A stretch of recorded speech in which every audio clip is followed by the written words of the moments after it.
Жаңай ағам, Қанғазы атамыздың ашқан мектеп үйінің орнына ескерткіш тақта салу идеясы қалай туындады және ол қашан жүзеге асты? Жалпы мына бүгінгі мектептеріміздің тамыры сол Құмшағылдарда жатыр. Сол алғашқы мектептер мына Самар бетінде де, Бұхар бетінде де сол мына қырда, қыстақтарда ашыла бастаған.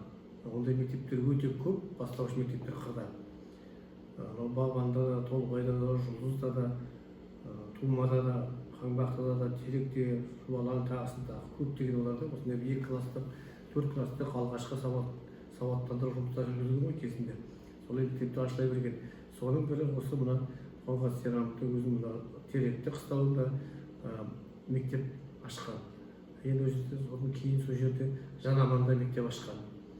Сол барлығы бір мектеп деп айтып, біздің жеткен үлкендердің айтуы бойынша. Енді соған біздер өзіміз сол жерде мал бақтық. Сондықтан да бір белгі болып қалсын деп үлкендер айтты, осы маңда деп болсын. Сол жерде бір терек болды. Баяғыдан жаққа теректің терек аталуы жердің. Сол жерде кезінде мына атқазыққа қағылған ағаш екен. Ол кейін тамырланып терекке айналған деп айтады. Сол терек кейін найзағай түсіп, өртеніп қалды, бұтақтары бар. Сол маң ғой деп біздер сол маңға қойдық. Дәл сол жер дегенді білдірмейді ол. Бірақ сол жерде жұрт бар, көптеген құдықтың ізі бар, яғни сол жерде үлкен қоныс болған. Сондықтан да біздер өзіміз бауырларымызбен ақылдасып, осы 3-4 жыл бұрын арнайы өзіміздің ақшамызға сол жерде белгі қойдық. Даладағы адамдар бұлай жүргенді көрсін, мынау сондай қасиетті жер екенін білсін. Мына біздің бүкіл білім ордаларымыздың бәрі сол далада қалыптасқан екенін білсін деген оймен өзіміз жай ғана сол жерге тұрғыздық. Оған ешкімнің жаңағы нұсқауы жоқ.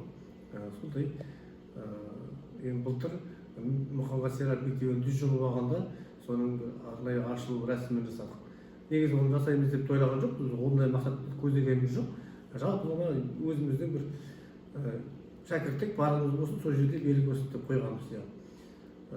Енді ол үшін мәсінде уақыт өте келе тарихқа айналады ғой. Сондықтан біле жүрсін деген мақсатпен сол жерге қойдық. Енді алдымыздағы 39 жылғы газет, мына 37 жылғы газет. Осы газеттердің өзінде де ұлттық кітапханадан алып келдік, Алматыдан, архивтен. Мынада да мысалға көптеген біздің Қонғаз мектебі туралы, ондағы оқушылардың шығарған алғашқы өлеңдері жарияланған.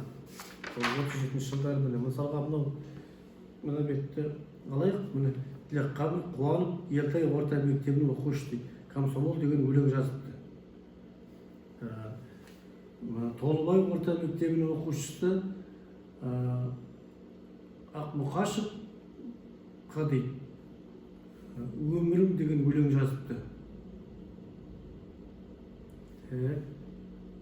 Мына жерде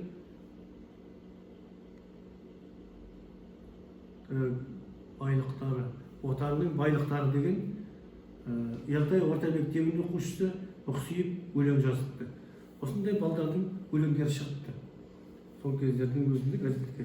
Жамбыл орта мектебінің оқушысы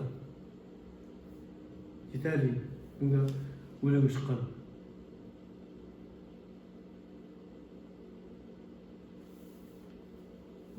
Осындай және де басқа да сол кездегі ауданымыздың тыныс тіршілігін білдіретін көптеген мақалалар жарық көрген.